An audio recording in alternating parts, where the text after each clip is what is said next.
Raadiyoo Simbirtuu.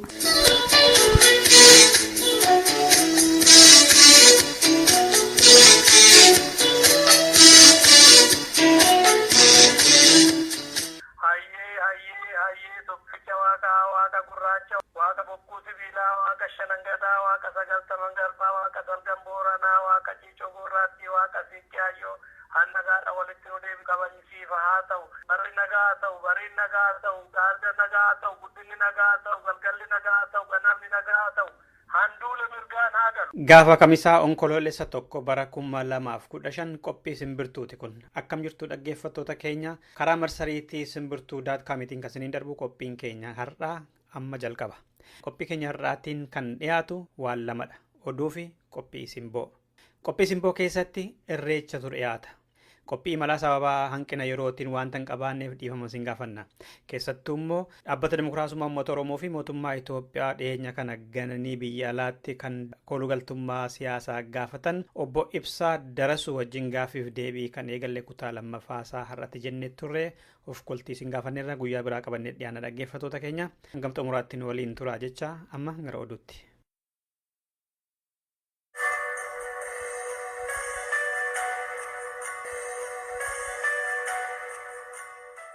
Waraanni Itoophiyaa kora bittinneessaa jedhamee beekamu Oromoota aanaa Ada'aa Bargaa magaalaa Mugara keessatti hidhaa fi shororkeessaa jiru.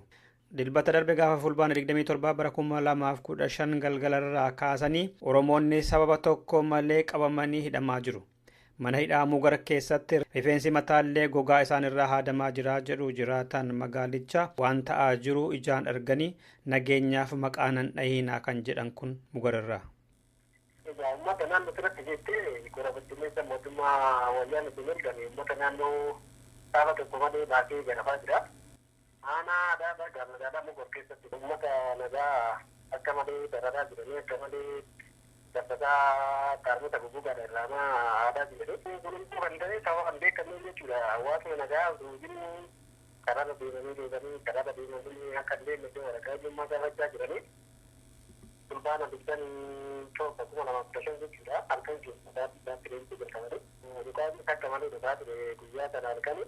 Egaa uummanni immoo sodaa irraan kan ka'e halkan sana biyyoota humna geejjibee uummata maaliif akka dhukaasni kun yoo ta'u biyyaa turanii jechuudha. Sodaa irraan kan ka'e dhukaasa akka malee dhugaa ture.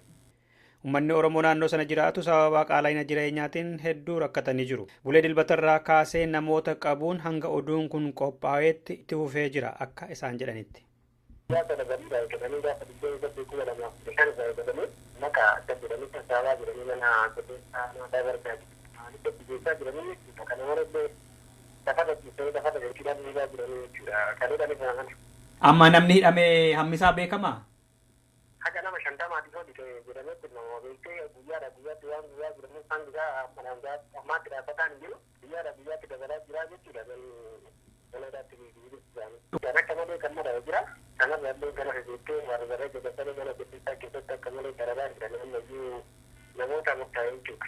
Maalidha gaafatu immoo erga manidhaa galchanii maal gootan jedhanii oduun dhagahamne? Hanga yoonatti jechuun haala kanarra malee wanneen Gaaffii akkasii dhiyaatee kan jiru rakkoo kanaan duntanii rakkoo kanatti deebi'an wanni xiqqoon yoonaan tuwwani dhagaame. Kan kana godhu poolisii naannooti moo waraana federaalaati moo kam isaan? Egaa kora bittinneessaa mootummaa wayyaaneeti malee naannootii wal qabatee jechuudha. Naannootis keessuma jiranii egaa guyyaa dhukaan adeemsifamaa ture kana manni deessee gara waajjira poolisii naannootti deemnaan isaa illee dhufaasuma bifa kana wal fakkaatutti jiraatanii kanaa dararaa turanii jechuudha. Ummata magaalaa kan keessaa rakkoon laffaan jira rakkoo kun hedduudha jechuudha. Kan xumuruun manneenye rakkooleen dhimma lammiummaa wal qabatee dhimma jireenya wal qabatee akka hin jiraatu mootummaatti fedhaan deemee jechuudha. Nama hojii mootummaa kanaa deemee. Bulchiinsa aanaa Ada'aa Bargaa kanarratti dubbisuudhaaf yaalle nuuf hin milkoofne akka arganneen kan dhiyeessinu ta'a. Caffeen Oromiyaa filannoo baranaan booda korasaa isa dura boru ta'a. Caffeen bakka buutotaa fi Federeeshinii Itoophiyaa ammoo walgahii isaanii gamtaa wixata dhufu taa'uudhaaf jiru. Oduun caffee Oromiyaatiin nu ga'ee akka jedhutti Oromiyaa keessatti erga dhibba keessaa dhibba kan mo'ate dhaabbanni Dimokiraasummaa Uummata Oromoo boru miseensonni isaa qofaan afyaa'ii fi itti aanaa afyaa'ii filatanii pirezidantiinis isaa booda eenyu akka ta'an beeksifama. Kana malees kaartaan magaalaa Finfinnee fi godina addaa Oromiyaa naannoo Finfinneetiif bahee bara kana keessa hojiirra akka ooluudhaaf ifatti boruma himama jedhamee eegama. Caffeen bakka buutotaa fi Federeeshinii Itoophiyaa immoo dafinoo dhufu gamtaadhaan wal gahanii afyaa'ii fi itti aanaa afyaa'ii filatanii obbo Haayilemaaram Dassaalenyi muummicha ministeeraa akka ta'anii turanis himamuudhaaf jira jedhameera. Biyyattii keessatti mormituun tokkollee federaalattis haa ta'u sadarkaa naannootti teessuma tokkollee hin qabani. Dhumarrattis Ijipt, Itoophiyaa, Sudaanii fi isheen hatattamaan waa'ee hidhaa laga Mormoon irratti akka mari'annu jettee waamicha dhiyeessite. Dubbiimaan pirezidaantii Alsiisii Alaa Yuusuf fulbaana 29 qibxata darbe akka jedhanitti gartuun dhimmichaaf biyyoota sadan irraa utubame onkoloolessa 5 wixata dhufu walgaanii badduu fi toltuu hidhaan sun baattee deemtu irratti mari'achuudhaaf ta'a. Alaa Yuusuf waan kana irratti muummichi ministeeraa Itoophiyaa Haayilemaaramii fi pirezidaantiin Ijiptii Abdul Fattah Alsiisiin walgahii mootummoota gamtoomanii Niiwoork irratti wal arganii dubbataniiru jedhan. Akka muummichi ministeeraa Ijiptii Shariif Ismaa'eel sanbata darbee jedhanitti immoo dubbiin hidhaa laga Abbayyaa qooda bishaanii Misiraan argattu irratti fi guddina ishee irratti dhiibbaa inni qabu isaan guddoo yaaddeessa akka madda oduu meenaatti. Hidhaan laga Abbayyaa kan Haayile Sillaasee kan diigudha. Taajjabdoonni immoo Ijipti dhiheenya kana doonii waraanaa 2 kan rasaasa xiyyaaraa lolaa 16 kan loltuu 700 fi konkolaataa lolaa 50 baatuu danda'u Faransaay irraa bituun ishee waa malee miti jedhu. Dhaggeeffattoota keenya kanarraaf qabnu kanumadha. Sirba masqalaa kanaan gara qophii simboota.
Bravo!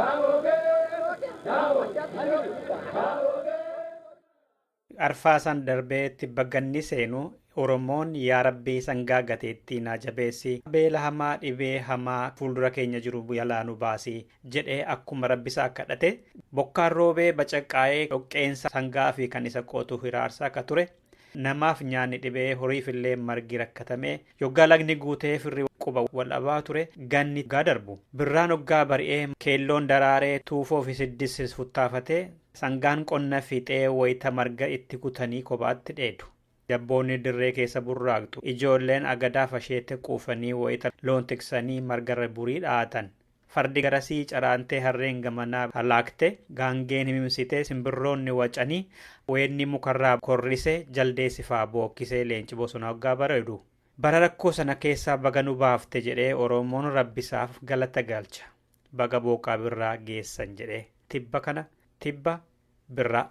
Wayita kana godhan immoo bakka bakkasaatti malkaasaa yookaan hora naannoo isaa jirutti bahee jiidhaa harkatti qabatee adii uffatee waan aadaa godhatanii akka duudhaa Oromootti rabbiif galata galchuu achirratti. Gaafa irreessaa yookaan irreechaa. Irreechi birraa ka Oromoo kun barana akka Oromiyaa keessatti dilbata fuuldura keenya kabajamuuf deema. Oromoonni bakka jiran biyya alaa kana keessatti immoo baay'eensaa sanbata darbe gaafa 26 kabajame. Kanarratti xiyyeeffanneetu qophii har'aa qabannee dhiyaanne jechuudha. Dhaggeeffattoota keenya maarreen xumuraatti nu waliin tura hoggaa jennu kan biyyoota lamaan tokko kabajni isaa maal akka fakkaatu ture gurra siin buusuuf deemna jechuudha. Bakka hundattuu qaa guddaan wayyaa aadaa uffatanii marga qabatanii nyaata aadaa fi dhugaatii aadaa qopheeffatanii gara horaatti maareeyoo jechaa yaa'aa turan. Fakkeenyaaf Oromoonni biyya Noorweey magaalaa Osloo fi naannoo ishee jiraatan sanbata darbe akkas jechaa gara horaatti deemanii wayita malkaa sana gahan hangafaatiin eebbaan baname sirni irreeffannaa.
Ayyaana irreessaa yookaan irreecha Osloo sana ayyaaneffatuudhaaf Oromoota bahan keessaa namoota lama dubbisneerra.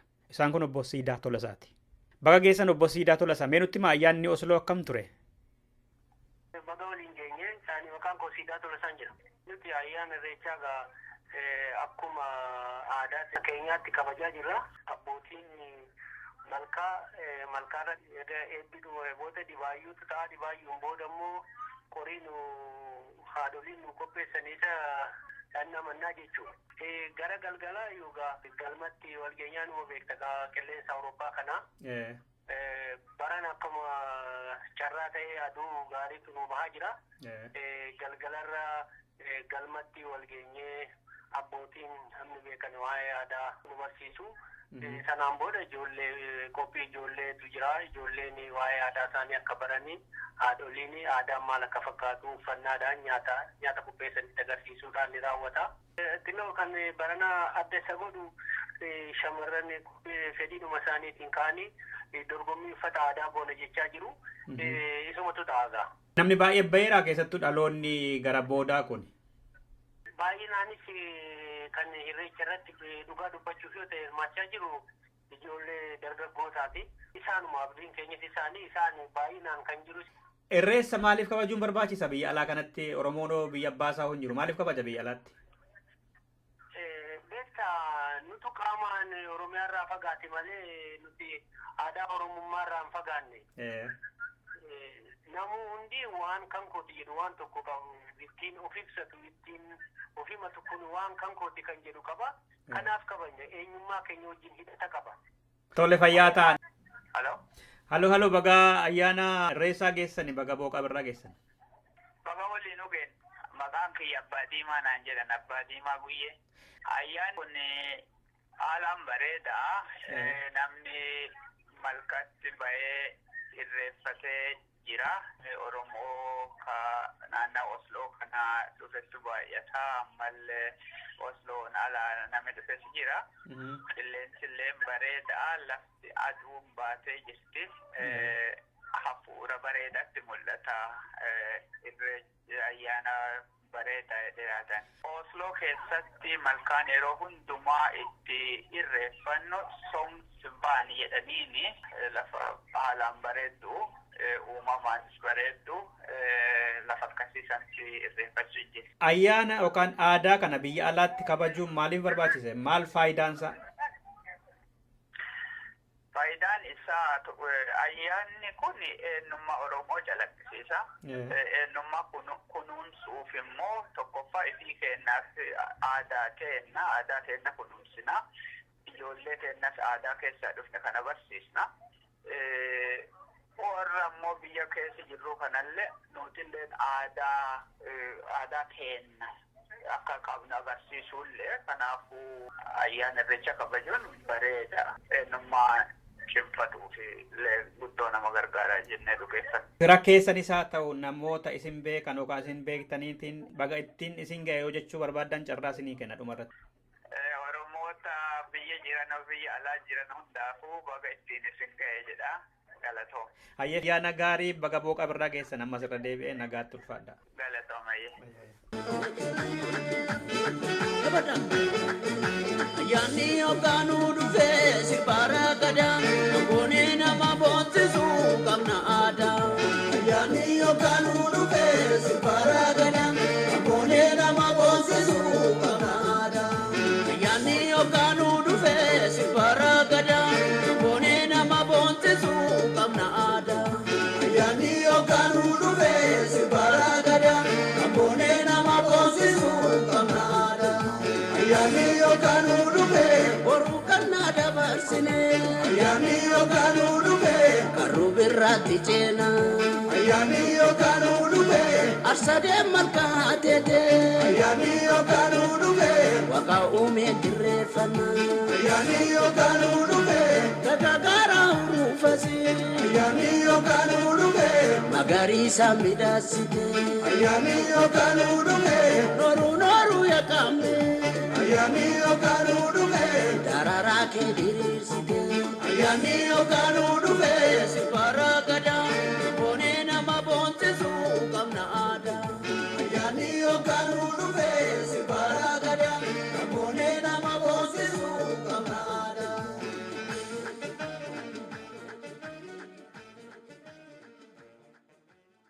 Amma Awurooppaarraatii gara Ameerikaa Oromiyaa xiqqoo kan jedhamtu Minneapolis isin geessinee achirratti immoo maal akka fakkaataa ture gurra isin buufna. Sirna achi immoo namni nutti himan obbo Awaashidha. Awaash naga'oo.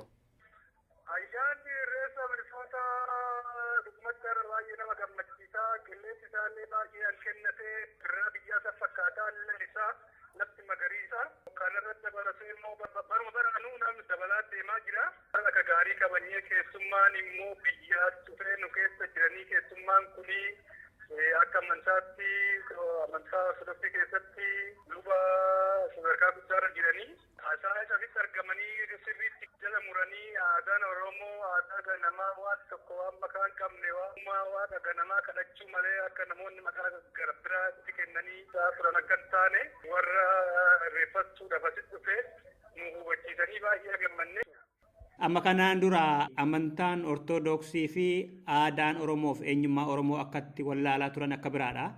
Har'a isaan Ortodoksii keessaa dhufanii aadaa Oromoo kun aadaa ganamaa, aadaa hundee Oromummaa, aadaa sirrii ta'uusaa kana uummanni wayita isaan dubbatan akkamitti fudhate? Warri Minisootaa maalirraa hubattan irraa hoggaa isaan akkas dubbatan? Uummanni baay'ee itti gammannee hundi keenya illee garuu boonee dhufee kitaaba isaanii agarree waan turreef garuu akka isaan immoo isaanii wanni qabaatanii toofikii isaa sirriitti akka namaa galutti guyyaa kana akka wal fakkaatutti isaan taphatan baay'ee nama gammachiisaa namni harka gammadee harka dha'aa ture namni tasgabbaa'ee dhaggeeffachaa ture jechuudha isaa dheerallee kennamee.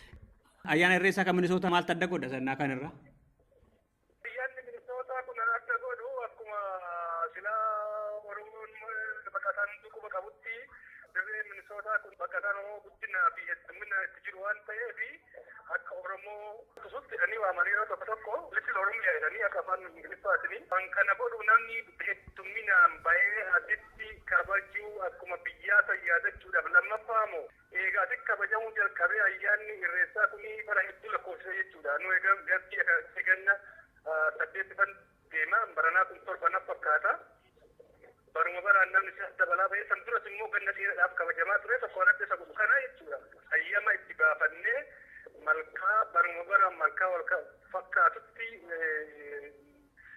wanni bulchiinsi magaalaa Minneapolis illee kana beekee waggaa dallaachatti itti baafannee poolisiin nu kennamee wanni maraa uumnee akkasitti nagaan kabajaa jirraa kana adda godhaa jechuudha. Akka tokko agarsiisa baay'ina namaati. Bara baraan immoo akkuma siin jedhee ajaa garaagaraati namni gara biyya alaa kana dhufan Minisoota irra goleen hin deemanu. Karaa kanaanis hayyoonni akka carraa ta'e aadaa kana beekan baraan bara darbis abbaa gadaa ture. Manguddoonni abbaa gadaa ammas baranas jiru. Isa duras ijoollee yeroo duraati sirbitoonni artistoonni Oromoo biyyaa dhufanii wajjin kabajanii soo kana adda godhaa jechuudha. Bulchiinsi magaalaa Minisootaa nu hayyame waggaa jettanii ayyaanni waaqeffannaa Minisootaa keessatti seera qabeessa galmaa'ee jira jechuu keessanii? Sanillee galmeessinee jirra kan garuu kophaatti irreessi koreen irreessaa ayyaana irreessaa kana kunuunsuudhaa fi bara baraan maquma irreessaa kanaan aadaa Oromoo kanaanii warri immoo aadaa waaqeffannaa akkasumatti irratti hojjechaa jira jechuudha. Maquma irreessa kanaatiin aadaan Oromoo fakkeenya Thanksgiving kan jedhu wal fakkaata jennee maal akka ta'e explain goone bara baraanii ayyaana guddaa biyyatti kabajamuunis immoo haaluma wal fakkaatu aadaa keenyatti ijoollee lafaa dhufus barsiisuu qabna jennee ayyaana akkatti kabajaa jirra jechuudha. Ayyaana kana wayita kabajanii warri biyyaas sabaaf sablammoonni biyyoota adda addaa irraas irratti isinii argamanii jiranii ayyaana kanarratti? Warri adii dhufanii infoormeeshinii kana argatanii asii dookiimentarii wayii qopheessina jedhanii ganamarraa eega malkaan banameerraa jalqabanii haga ammaatti waraabbachaa jiranii amma malkaadha ol deebinee DSC dhiigaa qinqeessinee hunduu dhandhamaa jira. Soo tokko kana keessummaa hedduu adda ta'etu jira jechuudha baratti. Hedduutu fuula hedduu argaa jira. Ammaaf kanani qoqqoodni qomaa qaba jechuudha. Warri Abashaa yookaan immoo biyya Itoophiyaadhaa dhufan irratti qooda fudhanne? Jechuun biyya kana jiran jechuun immoo warruma achi jiraatan biyya sana jiraatan. Maal kaasuun nama rakkisaa agartee hunduu amma ayyaana kana jedhee as bahaa wanni namni irra jiran nama wayaa aadaa Oromoo naannoo iddoo uffatee dhufa garuu kana jedhanii immoo himuuni. Tole. Kan biraa immoo irreecha baranaa galgalaa kana adda godhuu barana qophii sirbaa galgala mana nyaataa kaataa wajjiinii walii taanee kaataritti yeroo jalqabaati fi galgala kana baandiidhaan sagantaa bohaartii guyyaa akkanatti ollee galgala immoo sagantaa bohaartii namni achitti dhufee kabaja ayyaana kanaa ulfina ayyaana kanaatiif immoo Oromoonis walitti dhufee achitti fi akka kabajuu qophiin akkasiitillee already xumuramee sirra annaawunsii gochaa jirra tokkummoo kana ayyaana baranaa adda godhu. Weellistoonni Oromoo irratti yoo argamu ta'e eenyufaatu argama? Weellistoonni Oromoo akka Daawit Makonnin fa'aa akka Adinaan fa'aa akka Muktaar fa'aa heddummoo sagantaa kana kophaatti qopheessu muuziqaa kana waan ta'eef mataa isaanii mara waamee fixuu hin danda'u tolaan dhufanii uummata bohaarsuu jechuudha. Wayita irreeffattan maal gootani sagantaan keessan maal inni? Sagantaan keenya maal ture sitti fakkaata akkaanatti ganama hamma namni walitti yaa'u namni hunduu walitti dhufee sirba birraa kana wal qabatee sirba aadaa Oromoo sirbanii egaa dirreen oo'ee jedhee manguddoonni akkasiin jedhe hayyoonni anas jiranis isaanii fi sagantaa qopheessinee sagantaa waa'ee irreessaa kana eega isaan haasaa godhanii booda san booda immoo eebbi hangafa maannadhaan hangafa quxisuudhaan wal waamanii akkuma aadaa Oromoo duritti akkasitti Oromoon bakka maraatu wal waamanii eebba kennanii namni wal lole immoo namni wal urrama qabu immoo akka wal dhiifama godhu namni immoo maqaa fa'aa afaallee moggaafatee asirratti maqaa afaallee eebbisanii fi sanboota irreessa qabannee dubartiin fuulduraan dhiirri duuban irreessa keenya baannee dubartiin irreessa isaanii qabatanii yaa maree jechaa gara malkaa buunee egaa malkaa keenya immoo malkaan abbaa malkaa misootaatiin nu saaqamee irreeffannee egaa irreeffannee immoo yaa birraa jechaa ol deebinee dhiichisaa ol deebinee bakka giriiliin godhamu ciichan itti waliin godhamutti namni hunduu biyyannis immoo asii qophaa'ee jira namni isaan boo'araa ciichaa godhamee maddaa dhandhamachaa jira jechuudha gabaabumatti kana fakkaata. Bagattiin siin ga'e kan jettan yoo ergaa qabaatan. Oromoo maraa baga dukkana gannaarraa booqaa birraatti nagaan Oromoo biyya jirus Oromoo biyya alaa jirus baga rabbi dukkana san keessa nagahaan booqaa birraatti sin baasee baga birraan bari'ee baga ittiin siniin ga'ee keessoo Oromoon ala kana jirru Oromoon amantii kamuu hordofu marti aadaa Oromoo ta'ee aadaan Oromoo kun immoo qabsoo guddaan itti godhamee aadaan kun deebi'ee gaddeechaa jira waan ta'eef namni martuu kana beekee aadaa isaa bakkuma jirutti biyyattis biyya biraatti aadaa ofii akkanumatti gabbifachaa bara baraanii aadaa ofii kunuunsaa dhaloota dabarsaa deemuu qabna. Ana jiru kana irra deemnee baga ayyaana baranaatti sun ga'ee hambaranaan nu ga'ee bara eegaletti nu haa ga'u jettee barbaada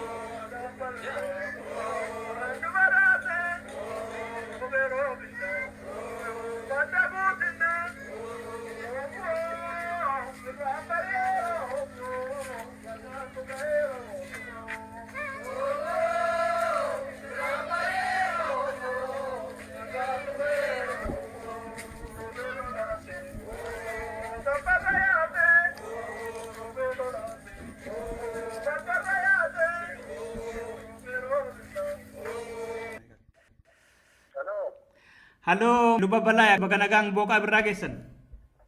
Baga wajjumaan keenya isinillee nagaa booqaa birraa baga geessan. Isin kan jalqabaati amantaa ortodoksii irraa ayyaana kanarratti qooda fudhachuudhaaf nama isin hin beekneef maqaa guutuu keessanii fi finfinnee amantaa addee kamirraa akka dhuftan otoo nu ibsitanii. Maqaan kiyya luba yookaan Miqaa'ilaaf Balaayee Mokonnin jedhama. Amantii ortodoksii keessaa achitti itti gaafatamummaan kiyya yeroo hojii adeemsisaas itti gaafatamaa seeras adda addaatiin bakka adda addaatiin hojjechaa ture. Har'a immoo as magaalaa Miniyaapoolii keessatti irreecha argamu irratti argamee san achitti uummata wajjin kabajaa jira. Maaliif imaltan gara Minisootaa kanatti? Maaliif irratti hirmaachuu isin barbaachisa ayyaana Minisootaa kanarratti? Egaa kitaaba tokko barreessatan waan kitaaba sanii kootu nutti jedhanii ijoolleen San Francisco, San Jose fi akkasuma DC Minnesota warri jiran dhawaamanii. Asumaafan eegan dhufe immoo irreechatti argamee asumaanuu waa'een kitaaba kanaa maal jedhaa waa'ee aadaa, duudhaa fi afaan Oromoo akkasumas immoo namoonni tokko namoonni yara ta'an waa'ee Oromoo bureessanii an barreessan isa deebii kennuudhaaf yaaddamee an barreessa waan ta'eef afaan inni kootu too'ii kitaaba qofaanii nutti jedhanii kanumaaf dhufee as jira isa kabajaan jira. Isin seenaa hidhata Oromoo fi amantaa ortodoksii jidduu jiru keessatti nama jalqabaati jechuun danda'ama akka dibaatanii waa'ee Oromoo fi waa'ee amantaa sanaa ifatti dubbachuu irratti. Kitaabni keessan maal jedha luba Balaay? Waan isirratti barreessitan mata dureen isaa maali? Mata dureen kiristaanummaa fi Oromoo dur irraa hanga ammaa jedha. Ani agarsiisuu barbaade irreecha aadaa kana yoo han hordofu ta'e amantii keessan dhiisuu kan aadaa fi eenyummaa keessan haquu tokko filadha jedhanii barsiisan. Namoonni immoo wanti agarsiisuu barbaade amantiin tokko aadaa nama tokko afaan duudhaa isaa haqee amantii ta'uu hin danda'u. Caalmaatti amantii ta'uu kan qabu aadaa fi duudhaa afaan saba tokko yoo kabaje amantii sun kabajamuu qabu. Yookaan amantii ta'uu hin danda'u, amantii biyya sanii ta'uu hin danda'u. Kanaaf namoonni hubachuu qaba jedhee kanaan yaadu amantii kun bara kakuu moofaa kan adeemsifamaa ture amantii kamiyyuu duraan ture waan ta'eef amantii kamiyyuu duraan ture kan immoo Bara kakuu haaraa kanas wajjiniin amantii ofii wajjin geggeessuun hin danda'ama. Wanti dhorku hin jiru. Jedhee kana barsiisuu namni irreecha deebi'ee bataskaana dhaquu danda'a. Yoo barbaades immoo bataskaana dhaqee irreecha dhaquu hin danda'a. Kun aadaadhaa sun amantiidha. Rakkoon qabu garaagarummaadha. Garaagarummaa qaba. Wanti wal faallessu hin jiru jedhee ergaa dabarsuu barbaade. Kanaan dura namni bataskaanaa bahee irreecha hoo dhaqe akka yakkaatitti waan laallamuuf namoonni ofitti amanuu dadhabee akka saalfatu gochaa turan. Amma afaan isaa buqqatee irreecha isaa kabajaa aadaa isaa ofii kabajaa amantii isaa hordofuu hin danda'a. Yoo amantii namni irreecha kana geggeessu namni aadaa ofii geggeessu afaan ofiitiin dubbatu amantii kana hordofoo jedhani amantii kan caalu kan duraa uumamaan hin argate kanaadha aadaadha malee amantiin booda. Gara irreessa Minisootaatti booda walitti deebina waa'ee kitaaban keessan irraa haa kaanu. Namoonni amantaa ortodoksii akka bummaadhaan gaggeessaa turan sirnoota darbe keessa amantaa fi eenyummaa Oromoo fi aadaa Oromoo kana gadi qabaa turan jedhamaniitu komatamu dhugaadha kan mul'ataa ture isumadha. Yoo amantiin ortodoksii akkasiin jedhu ta'e eessaa fidan jarri waa'ee irreessaa fi eenyummaa Oromoo gadi qabuu kana jira kitaaba qulqulluu ortodoksii keessa? Akka amantiitti odoon ta'in seenaa gaallaa jedhanii yoo barreessan isaan silaa waa'ee mootummaa waaqayyoo uummata barsiisudha malee waa'ee saba tokkoo barreessuun barbaachisuu ture. Saba kanaaf barreessuuf wanti isaan gaafachiisu hin jiru. Yoo barreessanis immoo waan dhugaa barreessudha malee saba tokko xureessudha barreessuun gaarii miti. Wanna barreessan keessa Oromoon bishaan keessaa lafan qabu maarree. Isaan waa'ee lafa hiruutti immoo waa'ee mootummaa waaqayyoodhaan jiraan barsiisan. Kanaafuu uummanni kun bataskaanas bakka bu'u uummata Oromootis diina bataskaana illee diiga bataskaana diiganii jarri warra bataskaana diigadha. Hundumtuu uummanni kaabas kibbaa jara akkanaa kana wajjin erga tokko abaaruu qabu. Isaan uummata Oromoo balaaleffachuu malee uummata Oromoo seenaa balleessuu caala'uu amanticha diiganii jedhee kanaan lafa kaa'e. Bara Haayile Sillaasee afaan Oromoo raadiyoo cabsaa sirni sun immoo suyyuma egzaabeer kan waaqarraatti ergamee inni kaan immoo bitamuudhaaf kan uumame kan jedhu suni kitaaba qulqulluu keessa jira moo eessaa dhufe wanti suni luba balaayi? Kitaaba qulqulluu keessa hin jiru. Kitaaba qulqulluu keessa hin jiru mana aadaa Oromooti caalmattuu mana aadaan Oromoo ta'e. Ganama walloltan galgala araarama. Ganama walloltan galgala walloltan immoo ganama araarama jedhaani. Oromoo qofa kan abbaa isaa ajjeesse wajjin taa'ee too'ii gumaa gaf fudhatee araarama. Kanaafuu kitaabni cufaa seenaa saba Oromooti aadaa Oromooti achi keessatti nama immoo hunda walqixa ilaali nama dhalatee daa'ima akkuma keessitti ilaaleedha kitaabni akka Oromoo caalaa guddifachaa keessatti seenaa guddaa qabu jira. Kanaafuu akkuma kitaabni qulqulluun han jedhu han biraati isaan han odeessan kan barreessan han biraati. Eessaa dhufe garuu kan isaan jedhan kun maalirraa madda jettanii yaaddu isin? Waannoo dhagaa jibbinsaa fi ittiin amantichi akka babal'atu odoon ta'in amanticha meeshaa godhatanii biyya lafaatirra babal'achuuf odoo amantiin akka babal'atu barbaade amanticha sabni hundi geggeessan sabicha keessaa akka bahu godhanii iyyuu jira. Saba keessaa akka hin baane godhanii ofumaa qabatanii dhaqanii itti abboomanii turan jechuudha. Dhaggeeffattoota keenya luba bal'aa faana haasaa jirra. Amantii ortodoksii keessatti itti gaafatamaa damee seeraa keessa turanii amma immoo kitaaba Oromoo irratti barreessanii jiru Minisootaa jiru. Wanti tokko jira. Dagaagina aadaa afaan Oromoo walitti qabaa booddu. Dagaagina aadaa afaan Oromoo seeraan kan hundaa'e. Ortodoksii keessatti jira waan akkasii? Laakki akka ortodoksii haala baanetti beektonni Oromoo qabaattonni Oromoo erga tokko kan hundeessineedha. Jira amma biyya keessa waan akkasii? Dagaagina aadaa afaan Oromoo waggaa shanii ol ka'ee hamma waggaa jaatu gara babal'ateera sanuu itti gaafatamtoonni biiroolee qabaattonni beektonni yuunivarsiitii keessa jiran. Tole gara irreessaatti deebiname irreessa kamitti agartani kan Minisootaa luba balaayi? Gaarii ture ani hammaan eegne namni xiqqaadha namni biyya alaa jiru kun afaan aadaa sirraafate kanaa immoo biraa maal keessee jiruun biyya ormaatonni baay'ee kaachaa baadhisaa. Kanaafuu akkamitti danda'anii kana gochuun danda'an jedhu ture garuu akkuma biyyaa sanitti haaraan ho'inaan kabajamaa jira. Eebbi maanguddootaan jira. Anis barumsa bal'aan kennee isaaniitis immoo dhaqanii gara marqaatti irreeffatanii maanguddoonni dubartoonni saawwan ijoolleen dargaggootaa dhiirri dubartoonni baay'ee gaarii ture natti toleera. Kan hora arsadee agartaniittu jedheen abdadha kan bishooftu sana kan amma immoo Oromiyaa xiqqoo kan jedhamtu Minisootaas agartaniittu addaddummaan jiru maalinni baay'ina namaarraa kan hafe.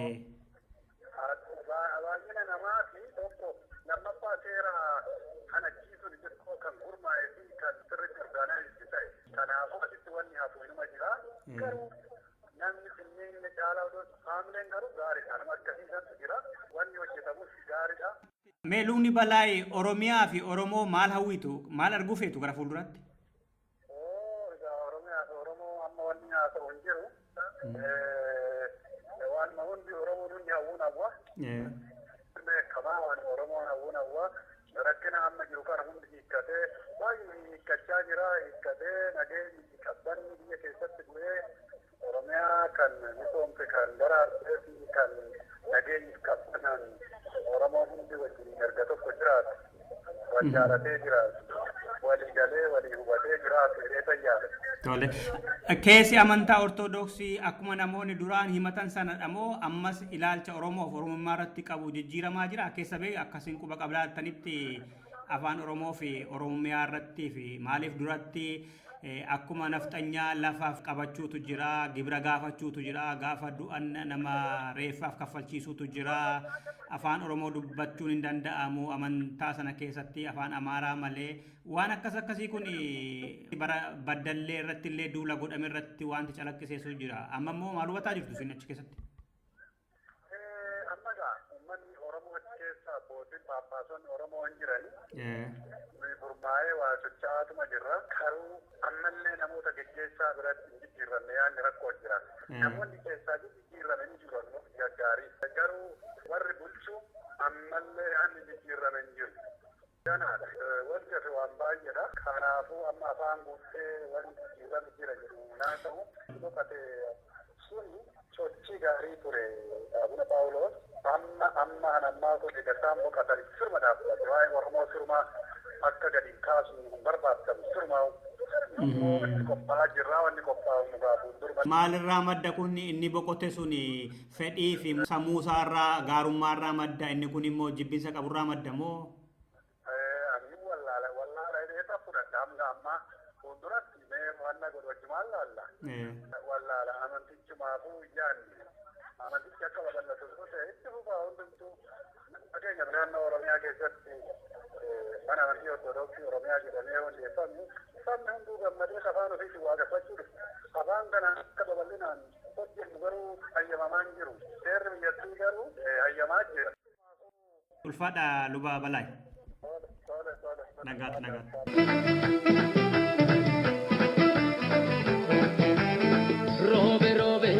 Robe ubbise ganni darbe abdii rabbii kaafa caafame sanyii marge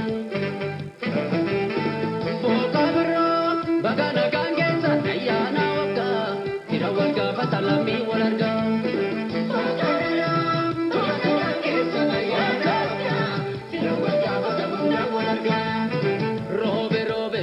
Robe ubbise ganni darbe abdii rabbii kaafa caafame sanyii marge booka biroo baga nagaan keessa ayyaana waggaa hira wal gaafata hundaa wal argaa.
Rakata le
Irreecharratti xiyyeeffannee kan qopheeffanne kanarraa kanumaan xumurreerra waan nu caqastaniif sirbattaanu kana isin affeera. Abbaa gadaa lafti lansate sinkee karmeetu ililfate Oromoo ulaagaa eeguutu agamma guuttatu irreechi irree Oromoo taati dirreen kun dirreetu akkumaatti saba koo walii bareeda kunoo wal qabaddo. Abbaa gadaa lafti lansate sinkee karmeetu ililfate Oromoo ulaagaa eeguutu agamma guuttatu irreechi irree Oromoo taati dirreen kun dirreetu akkumaatti saba koo walii bareeda kunoo wal qabaddo.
Abbaa gadaa lafti lansate sinkee karmeetu ililfate Oromoo ulaagaa eeguutu agamma guuttatu irreechi irree Oromoo taati dirreen kun dirreetu akkumaatti saba koo walii bareeda kunoo wal qabaddo. Abbaa gadaa lafti lansate sinkee karmeetu ililfate Oromoo ulaagaa eeguutu agamma guuttatu irreechi irree Oromoo taati dirreen kun dirreetu akkumaatti saba koo walii bareeda kunoo wal qabaddo.